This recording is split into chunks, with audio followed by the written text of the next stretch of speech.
کیا آپ جانتے ہیں کہ آپ کے گھر کا کچرا بھی کسی کے کام آ سکتا ہے؟ اور اس سے بھی بڑی بات کہ آپ کیسے دوسروں کے لیے قیمتی بن سکتے ہیں۔ ہم جسے کوڑا کرکٹ، گندگی، پخانہ اور فضلہ سمجھتے ہیں، جب وہ خشک ہو کر کھیت میں ڈالا جاتا ہے تو وہی چیز زمین کے لیے زندگی بن جاتی ہے، اسے زرخیز کرتی ہے۔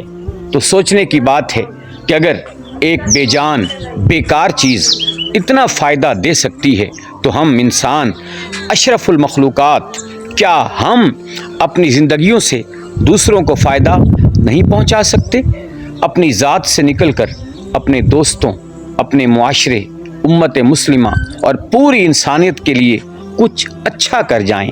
یاد رکھیں کہ دنیا سے خالی ہاتھ نہیں، کچھ دے کر جائیں۔ یہی زندگی کا اصل حسن ہے۔